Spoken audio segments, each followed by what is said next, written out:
I think that is actually a big problem with, well, everything actually, in a way, is just the lack of acknowledgement and honoring of our grief. And I think when you become a mother or a parent, there is so much that you experience, and you may not even realize it until after you've moved through it. Welcome to After the Baby Sleeps, where we talk about all things after a baby is down for a nap or goes down for the night. For today, my baby's actually with his dad downstairs, so I'm able to connect and chat with Jin Sol. Jin Sol is a grief and death doula photographer and works in the psilocybin space. She specializes in space holding and witnessing others in the fullness of their human experience. But to me, she's Jin Sol, my friend who sends me the most in-depth check-ins and updates. And she is someone who is always searching for a better version of herself and of the world. Welcome, Jin Sol. Thanks for having me. That's the sweetest intro ever. Thank you.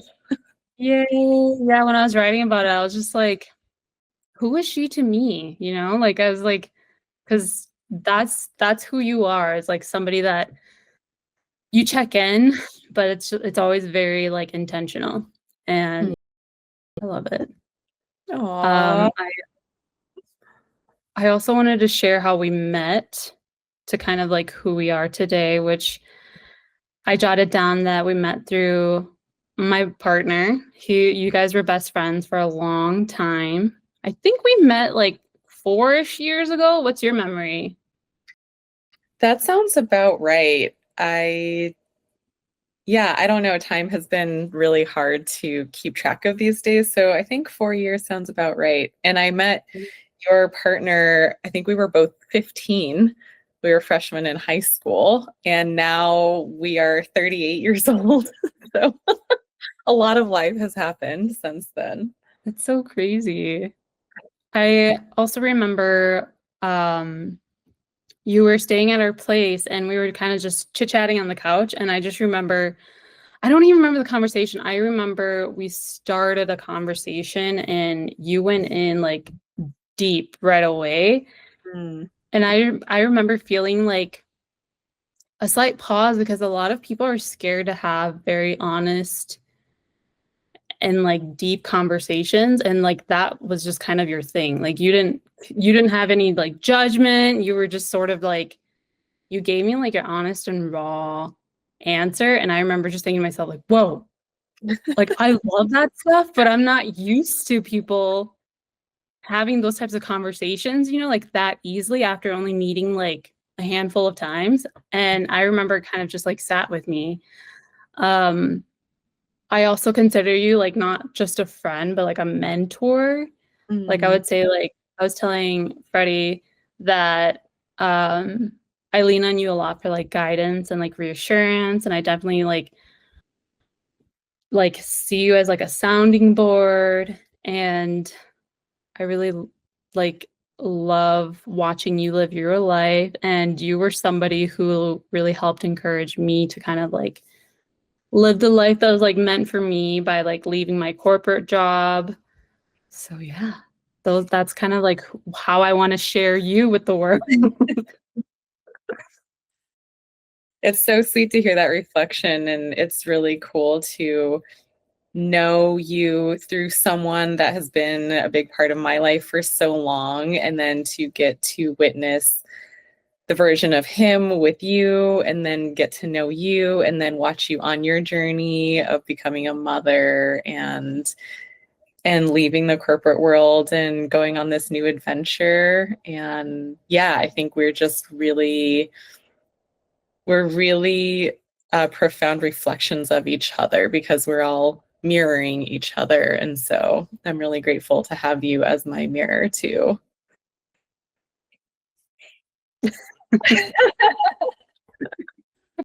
Well, before we start the whole like motherhood journey conversation, do you want to share where your kid is before we start our conversation? Is there anything that happened today that you want to share? Any sort of milestone or cute memory? Or did they say anything to you?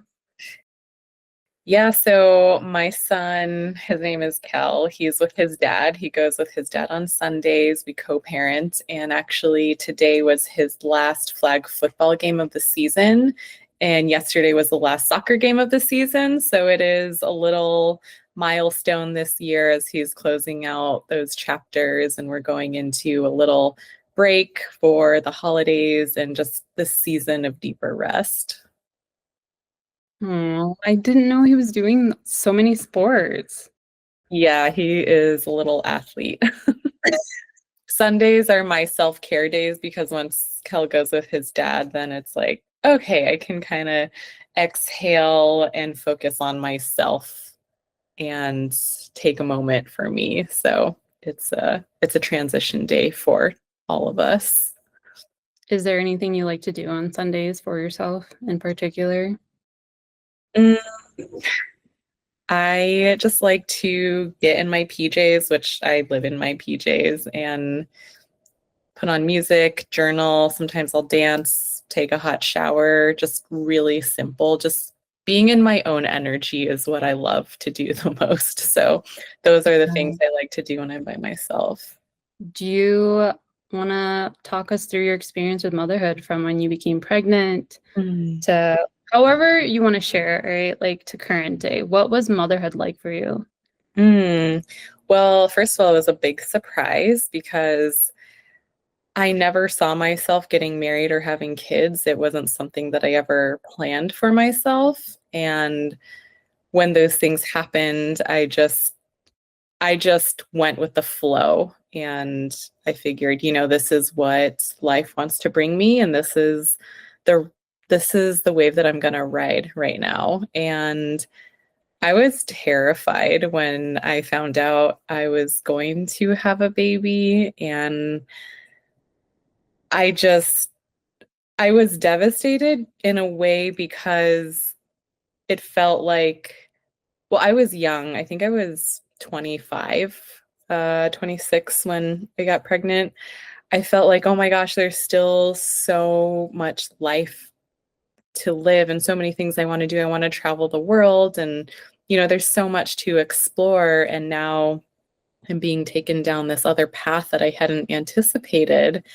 And it really scared me. And even I remember leaving the hospital after giving birth and feeling so freaked out, like, does this baby not come with a manual? I don't know what to do. How am I going to keep this human alive? I have no idea what I'm doing. And I was really scared. So I feel like, fear was a really big part of my foray into motherhood, first with pregnancy and then bringing the baby home.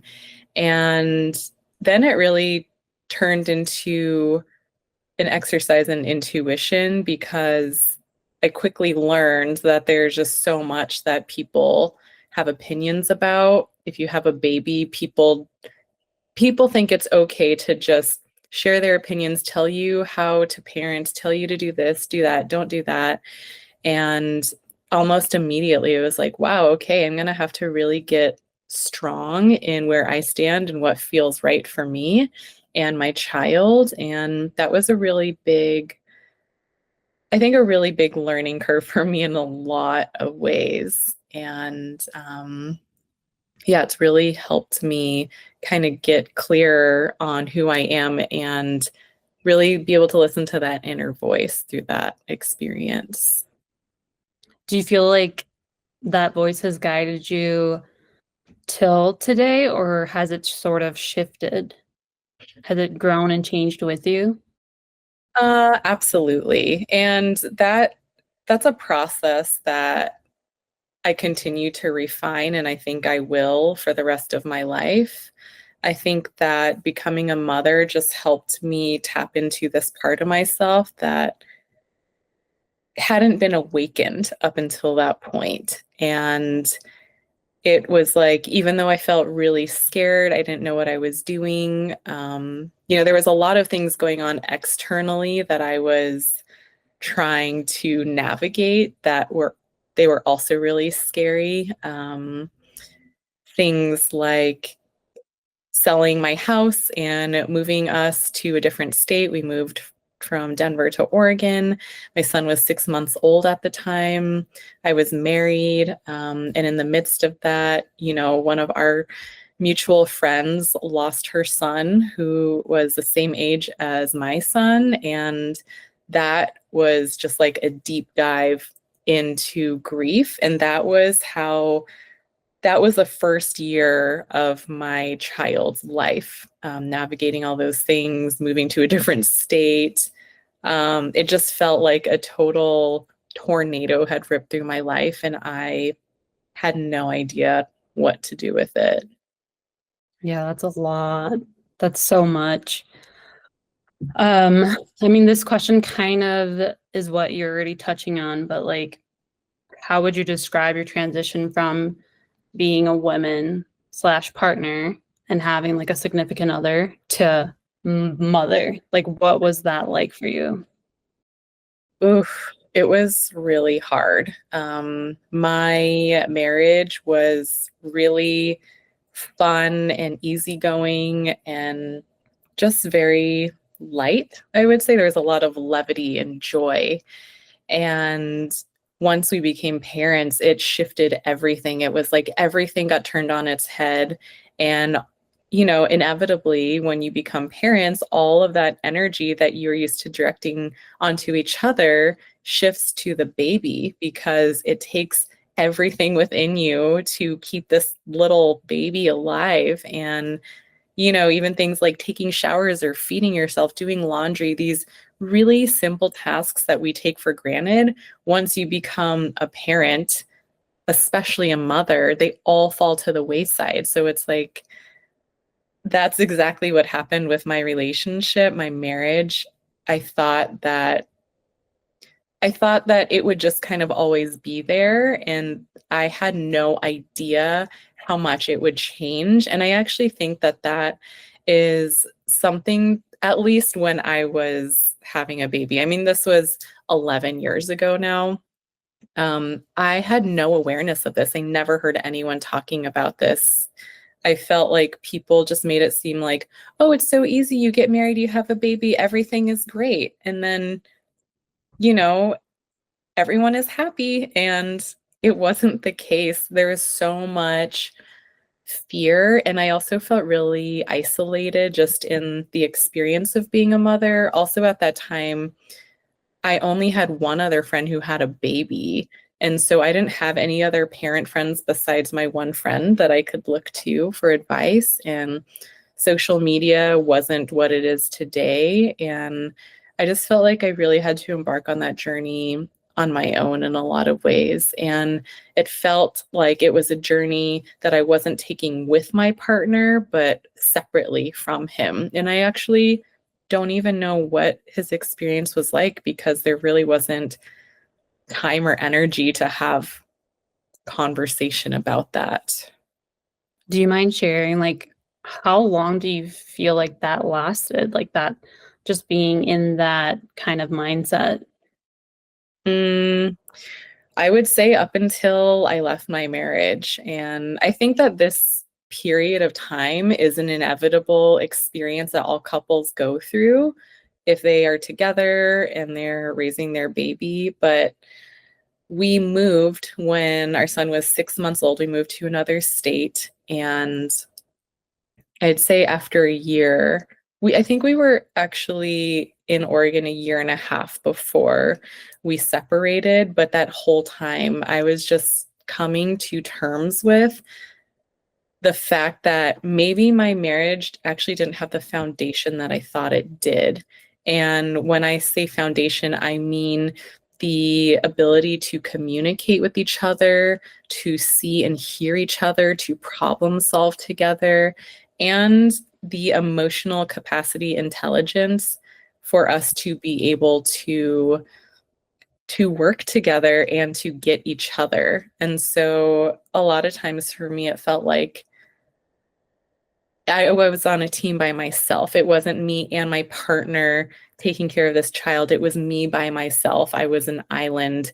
My partner was over here being his own island, and then the baby. And so it felt like even though we were together, I felt like a single parent actually in a lot of ways, just because I didn't have the emotional support that I needed and wanted at that time. So that lasted up until I left the marriage. So like when I became a mom, identity was a very big thing for me.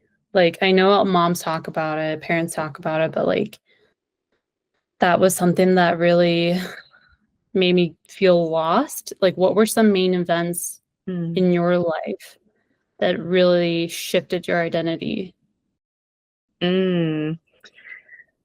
Well, I think the first important one, besides having a baby, was watching one of my best friends go through losing her child, who was 2 weeks older than mine. And, you know, we had gone through our pregnancies together, gave birth 2 weeks apart. We were going through a lot of the milestones together. And then suddenly it ended for her. And that changed a lot. And it changed a lot within me, and I felt like a part of myself died when her baby died, because I was there with them in the emergency room in the hospital saying goodbye, witnessing them. And I think there was this part of me that just assumed like everything is going to be okay. Like you have a baby and then you figure things out as you go, but to see that happen, it really shook me to my core. Like, wow, I'm literally witnessing someone I love live out their worst nightmare and my worst nightmare. And I feel like that shifted so much within me. And I took on this identity of fear, and I lived in that fear for many years because of that experience. Fear that that would happen to me. And I think it just, you know, made me very protective, and I didn't go back to work like I thought I was going to, because I was like, I don't care. I don't care. I'll go into debt, but I will not sacrifice time with my child, this precious time, because I saw what it's like to have it taken away. And I don't know what it would have been like had I not had that experience, but it certainly shaped me and my identity as a mother and a person. Wow. Yeah, I can't even imagine what that's like, Jin Sol. Ugh. How were you able to balance motherhood during that time? Well, not going back to work helped a lot. I just poured everything into my son and spending time with him. And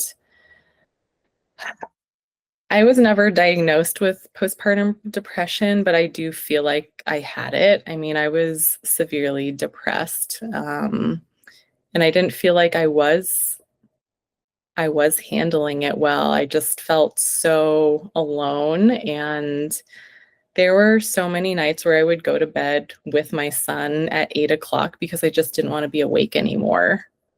Life just felt so hard. It felt too hard to be awake and to face my reality. And that that went on actually until I left my marriage. But yeah, I don't know. I feel like I just kind of put my head down and was in my own dark hole, just trying to get through that time day by day. Was there any other sort of like main events in your life that shifted you as a person up Hmm. till today? Well, there's so many, but when I think about those early days, I mean, before I left my marriage, I got my first corporate job, and it wasn't something I ever anticipated. It was like, I'm just going to try something new. I just need some stability. And that job I stayed with, I think, for about 5 years. I really held on to that job because it was my rock and my source of financial stability and consistency. And it helped carry me through my divorce and establishing myself in a new state, and just really starting to build a foundation and a new life for me and my kid.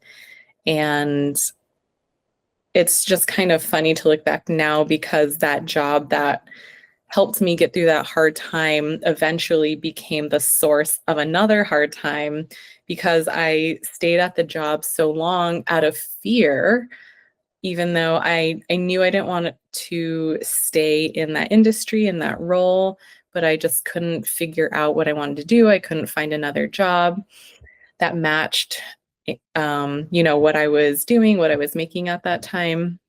I stayed in that job until I got cancer. And so it was so interesting to experience, this thing that was once positive in my life. It had expired, but I stayed past the expiration date. And in doing so, it turned into a hindrance for me and became another obstacle that I had to overcome in my journey. How much of that obstacle was related to taking care of your baby, would you say? Or like being a fear of like, I won't be able to take care of my child because this job is what I need. Like, how much of it was that? I mean, 100% it was that. If I didn't have to consider taking care of a child, I I mean, who knows? But I'd like to think that, I would have left that job sooner because I could have, if I had to, crashed on someone's couch for a little bit and just been a little more flexible, nomadic if I needed to. But it was like I was trying to create some stability, build a foundation for my family, and it just didn't feel possible without having that job. I had benefits and 401k and all those things that are golden handcuffs. And so I stayed because it felt like that was what I needed to do. I feel like kind of like what you said earlier of like people talk about getting married and then having kids and they make it seem like such easy steps and in like similar to what to that is like I feel like that traditional getting married, having kids, and it's always like you always hear about like the dad, right? Or like the father is the one that's like supporting the whole family, and the mom can just be at home and take care of the baby. And like that's not the case for you, like you did not have somebody there to bring home the money so that you could just take care of the child. You had all of this additional like weight on top of you. And then and then on top of the job too. So it's just so crazy what moms have to go through, Jin Sol. I know, Like, it's kind of insane. I feel like so much of our struggles and our pain is silent. It's kind of below the surface. And I mean, look at the world we live in, so much of it is it's like women are never enough. They can never do enough or they're too much. And there's always criticism towards mothers. It doesn't matter how you're parenting your child, whatever it is, whatever stage you're at in motherhood, there's always going to be someone criticizing or having a different opinion. And it just it's just never ending. And it's like, wow, you really have to grow a tough skin to be a mother. if you were to like, I mean, when you do reflect back on the early days of like infant and toddler, like when you think back to yourself, like how do you feel when you think back to like the younger Jin Sol, the young mom? I have a lot of compassion and also a lot of grief for that version of me, because there was so much she didn't know and so much she was holding and carrying by herself. And she was also not very kind to herself. And yeah, it's almost painful sometimes to think back to that version of her because of how hard that time in my life was and how isolating and painful it was. There was so much grief, so many layers of grief that I think I'm actually still sorting through and processing. And it is through conversations like this where I have, an intentional moment where I am going back to that version of myself and really, really taking a look at who she was and what she had to do in order to survive. So you mentioned the word grief, and like for me being a newer mom of like a 17-month-old, I'm just experiencing grief with identity.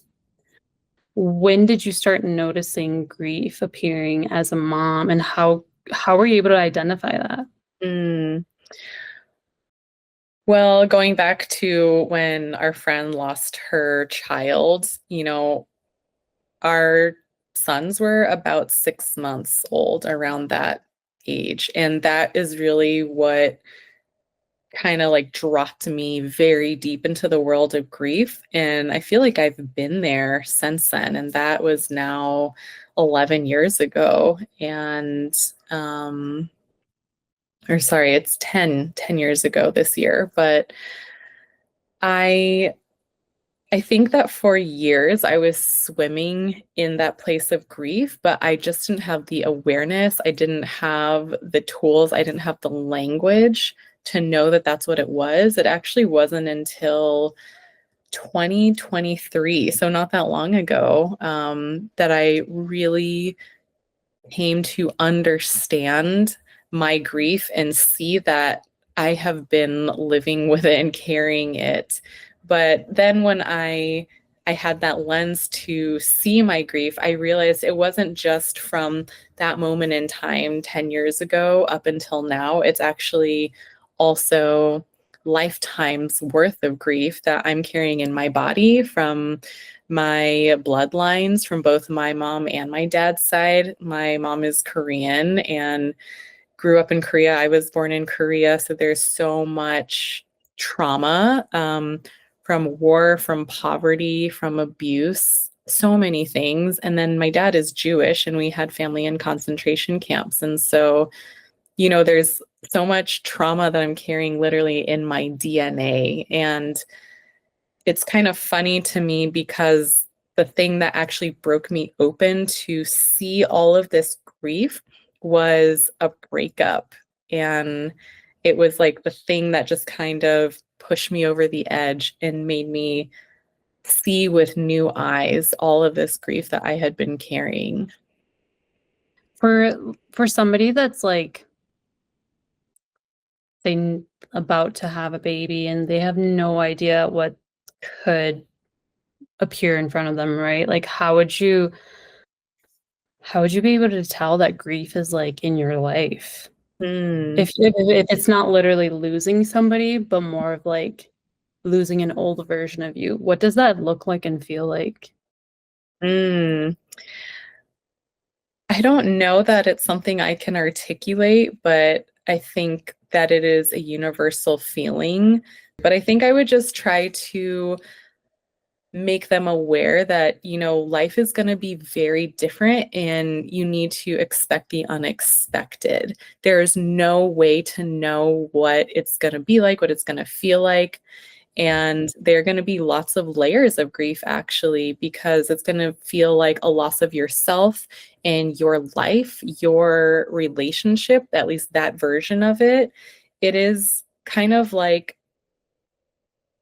you are preparing for a funeral of your life up until that point. And if a new mom or an expecting mom came to me particularly wanting to address grief, even if it's anticipatory grief, I think I would probably lead them through a little ritual of just honoring who they are, who they have been up until this point, to kind of help them prepare for this new chapter. There's so much unknown and uncertainty, and that can be really scary too. But I think that that is actually a big problem with, well, everything actually, in a way, is just the lack of acknowledgement and honoring of our grief. And I think when you become a mother or a parent, there is so much that you experience, and you may not even realize it until after you've moved through it. Just even hearing you say like having a ritual, right? Like loving and appreciating who you are before baby is born. Like I feel like if I would have had one of those, or if that was even something that I was aware of, like it just would have made such a huge difference. Like that's not something that I've ever even heard anybody talk about. Mm. Um, Well, the good news but is that can be done at any time, I was gonna it's say, hit up Jin can do Sol. now. Hit up Jin Sol. We need to make it more well known because, like, that's so key. I Mm, don't feel like my husband would need that as much. I mean, he might, mm, right? Like, maybe the other partner wants that too, and maybe it's important for both of you, but I felt the identity change in me much more intense than mm, it did in my partner. But mhm, I think if I would have had those stages and been aware of those stages of like, I should probably do a ceremony to mm, love this version of me that's gonna change. Like I think that transition would have been a lot easier. mm.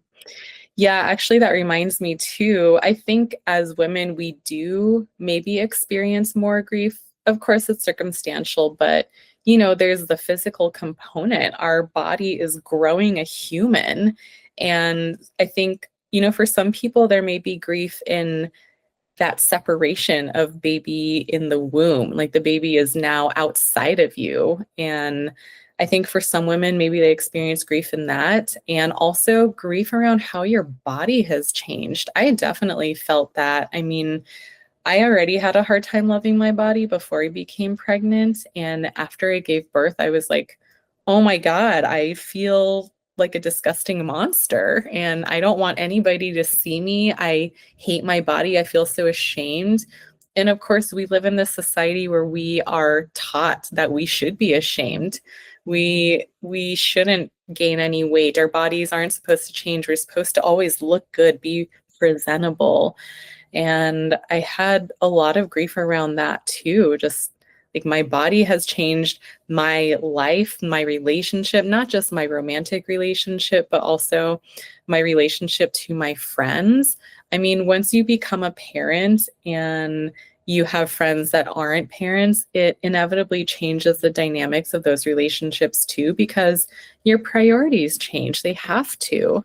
And, hopefully friends will accept that and understand that. But even with that acceptance and understanding, it still changes things. And so I do have friends that, for a while, for a few years even, it was like, I'm over here doing my thing. I have to focus on this new life that I've cultivated and just hope that these relationships will still be there. And not all relationships can survive that. And, there's also grief with work. Like if you are working a job that you love or has given you stability or consistency, there is some inevitable parting of ways or break that you have to take. There's just so many layers of life that changes. I mean, everything in your world changes when you have a baby. It's inevitable. Yeah. Yeah, you nailed it, Jin Sol. What like from having your baby back in like your mid 20s to current day, what are some of your advice on grieving? Anything Mm, that you learned that you felt like has been super helpful? I think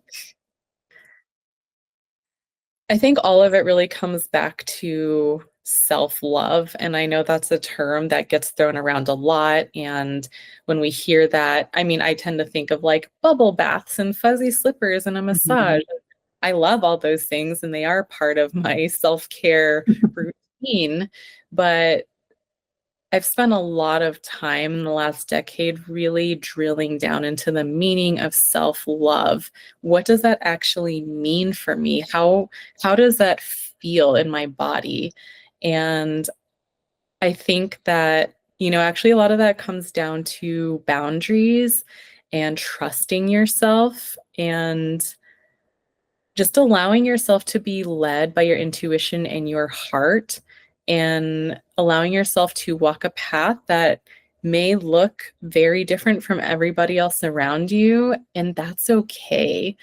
And as long as you continue to show up for yourself through all of these life stages and changes and grief, that is going to carry you through any hardship or challenge that you navigate, because no matter what happens in your life, you are the one that you are left with at the end of the day. When everybody and everything else falls away, the only relationship left is the one you have with yourself. And if you are spending your time talking negatively to yourself, or just not caring for yourself in the ways you need to, having boundaries around your time and energy, who you're giving that to, self-sacrificing, working more when you know that you actually don't have that capacity, saying yes to people when you have nothing left to give. Those are all ways that we don't love ourselves. And this is a lesson I'm still learning to this day, and I think will continue to be a theme in my life. But I think especially as women, we've been conditioned to self-sacrifice in order to please everybody else around us. And the realization I've had is, I love to care for people. I love to help people. I'm a very compassionate person. And I've realized, wow, I have actually been giving everybody else around me so much compassion and understanding and forgiveness, but not me. I have not been giving myself these same things that I so freely give out to everybody else. So if I could tell any mom or mom to be what to focus on, I think that would be it. Just really learning how to love yourself and cultivating a relationship to yourself. Agreed. I mean, like, that's the foundation, right? Right there. If you don't have that, and then you become a mom and you're trying to raise a child and you don't have time, right? You don't have time to rebuild that foundation, or it's just much harder. Mm. Like, I agree with you so much. And if only we had a society and a culture where it's like we have moms before we become moms, like, learn that, right? Like, self-love is so hard. It's very hard as a woman to. Yeah, and I Yes. think we all as humans actually struggle with this. I think that the things that we are seeing right now on a global scale is rooted in the lack of self-love. And just like you said, that relationship to ourselves is the foundation for everything. So if we're not loving ourselves, we actually can't really love the people in our lives to the degree that we want to, or maybe they want from us, because we haven't built out that capacity for ourselves. And so when you don't have that, then yeah, the way that you move through the world, the way that you treat others is going to be through that lens of not loving. And I think we're living out the consequences of that in real time right now. Yes. Yes. It's reflective for sure in, like, yeah, and everything that we're seeing. Would you say that grief and identity work together, or do they work against each other? Mm. I think that grief can be and actually is a part of our identity, but I think that a lot of people don't have the awareness of that. And then I think there are some people who are so stuck in their grief that it becomes their whole identity. I think there's actually a broad spectrum, but grief is just inherently a part of the human experience. And unfortunately, because there's such a taboo, there's such a fear around grief, I think a lot of people get stuck in it. They shove it down, they internalize it, they try to hide from it, run from it, they don't want to acknowledge it. And that will definitely impact who you are and how you show up in the world. So I think it does definitely play a huge role in identity. It's just kind of like anything else. What is your relationship to it? And how do you treat it? on your beautiful Instagram, you have this post where it's a carousel where you kind of walk your audience through the many like grief changes in your life. And I think there's like 5 to 10 slides in there. But you had this one slide that stood out to me where it said, I've had to learn how to come home to myself again and again. Mhm. What does that mean to you? To me, it has been a process of shedding all of the beliefs and the identities I've taken on and letting them go and realizing this actually isn't who I am anymore. Or maybe this actually was never who I was, or this isn't serving me anymore. And this is not who I want to be anymore. And so, in shedding those parts of myself, I don't actually, it's not shedding parts of myself, it's accepting and learning to welcome those parts of myself and shedding everything else, the external conditioning. It has allowed me to come back to my true essence, which is home. It's, who am I without all of these beliefs that have been forced upon me, that have been ingrained in my psyche, in my DNA, without all the trauma and the fear? Who am I when I can let go of those things? Who is that person? And to me, that is home. And that is something that, as I continue to grow and evolve and change, it's just a continuous process. I feel like I have died many, many times and have been reborn. And it seems like it's never going to end, actually. Yeah. I love how like you seem like you've gotten to a point in your life where you're almost like very comfortable with it, Hmm. Hmm. or you've learned how to accept it. And I don't know if everybody can get there or will be open to that, you know what I mean? So like what's your advice there for like folks that are too scared to find their essence, or they know something is wrong in their life, but they don't know where to start?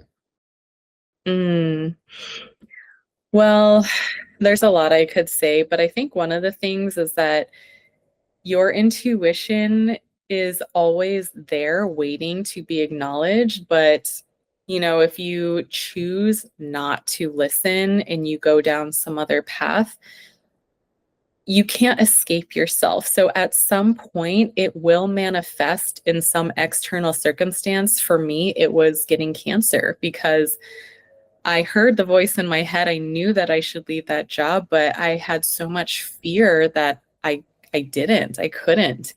And I feel like that cancer was a manifestation of my fear, literally manifested in my throat as thyroid cancer, because it felt like I wasn't living my truth, expressing my truth. And I do think that, there are things that will happen to us that are opportunities, if we choose to look at them that way, to change and to learn about ourselves. And I know that it can be really scary to face ourselves because we do have these parts of ourselves that we feel ashamed of or we're scared of. We don't really know what's lurking beneath the surface. I feel that way sometimes about parts of me, and I think it really just comes back to having compassion for yourself. And there are very small things you can do to strengthen your intuition. And I really think that if you can cultivate a relationship to that, to your inner voice and inner knowing,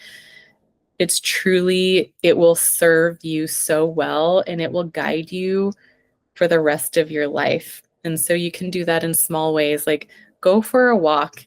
And every time you get to a corner, allow your intuition to tell you which way to go. This is something I used to do to practice listening to my inner voice. And it's small things. It's like, what do I want to wear today? What does my body feel like eating? These are all very simple practices we can do to get in touch with our inner voice. I love that. What would you say is on the other side of grief?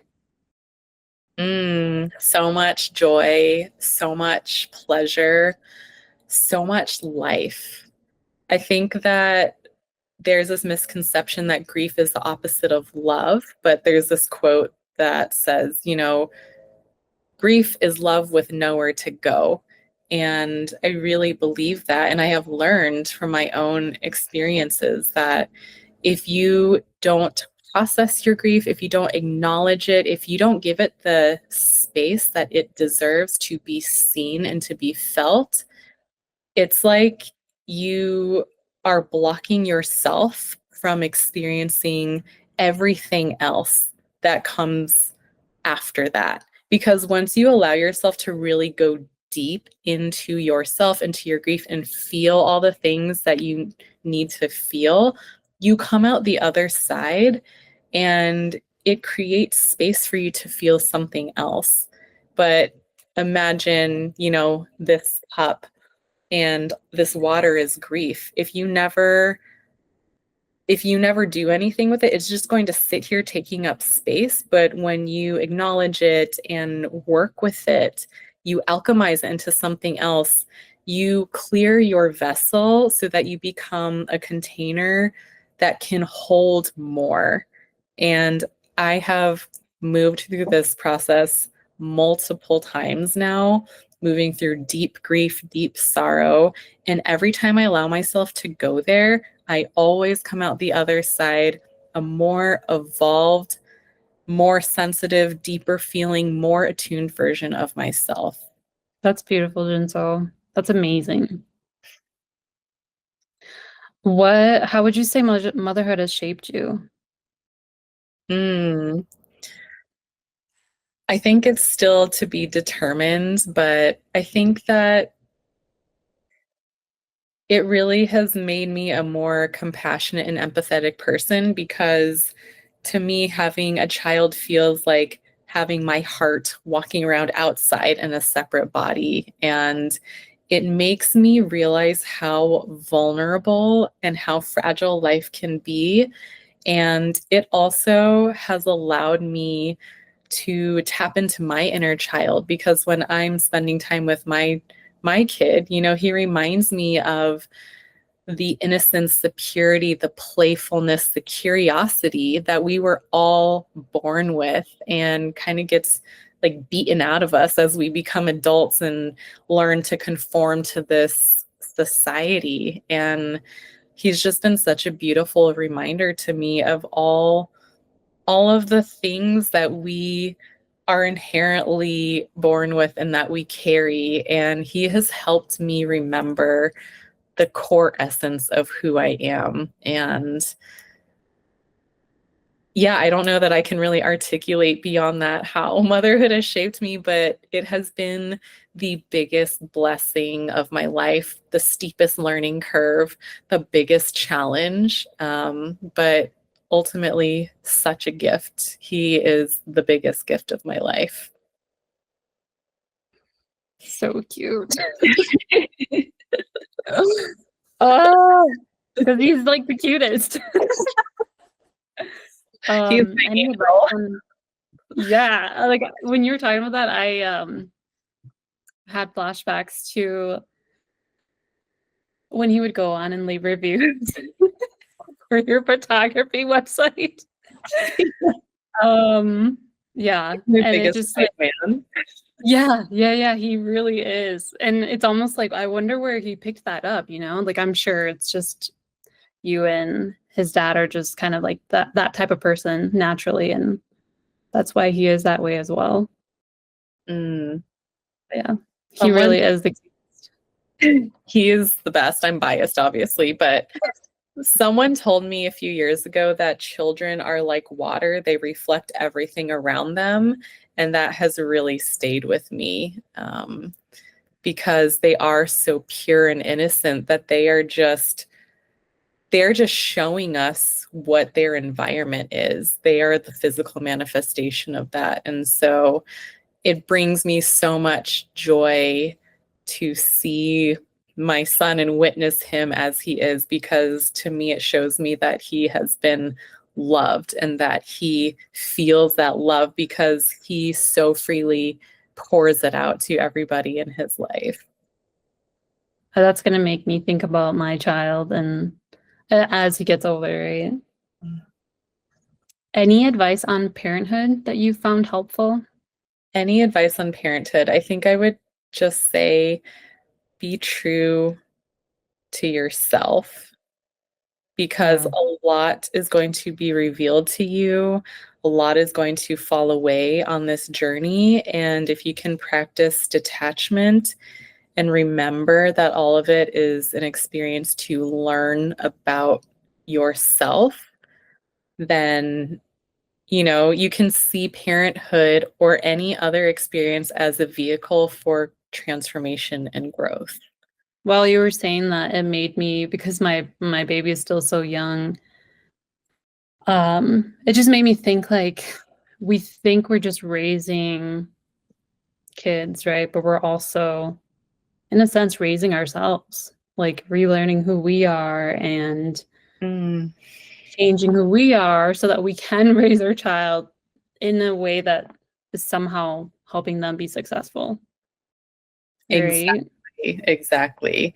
I actually have been thinking about this a lot. Like, our children are literally us. It's literally a part of us in another form. And it's kind of crazy to really fathom that, but it's true. And I think that actually so much inner child healing has happened for me through my child, because I get to be the mother to him that I didn't always have. And, you know, growing up, I had a really strained relationship with my mom. And I think this journey of parenthood has actually given me so much perspective in a lot of things, but it's also helped me cultivate a relationship with my mom, because it helped me also understand the challenges. And so, yeah, I think we get the opportunity not just to parent our children, but also to reparent our own inner child. And that is such a gift. Definitely. I know you've mentioned this earlier, but today, who would you say your village is? Because everybody says it takes a village. Do you want to share? I mean, you don't have to say names, but who is your village?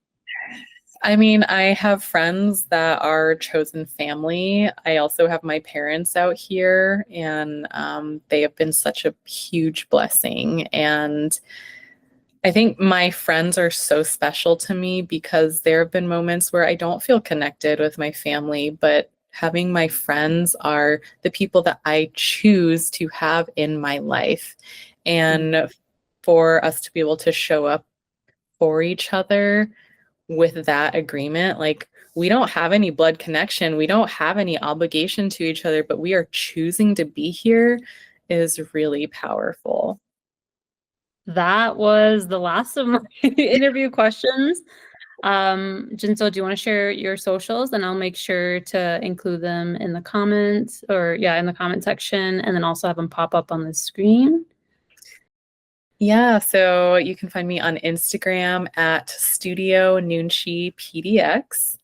You can find me on TikTok at juicy.jinsol, or at my website, which is www.studionunchipdx.com. Well, I really appreciate you taking your time, sharing with us your experience and your wisdom. Please reach out to Jin Sol if you want to connect and learn more from her expertise. I promise you, she is as lovely as she is right now. Thank you for sharing your journey with us. Thank you so much. It's been such a pleasure. Thank you for listening in. Please leave comments below on what you connected with the most from our conversation today. On our next episode, we'll be chatting with a girlfriend that is not only a mom, but also works full-time and went to school to become who she is today. Thank you, everyone. I'll see you soon on After the Baby Sleeps. Bye.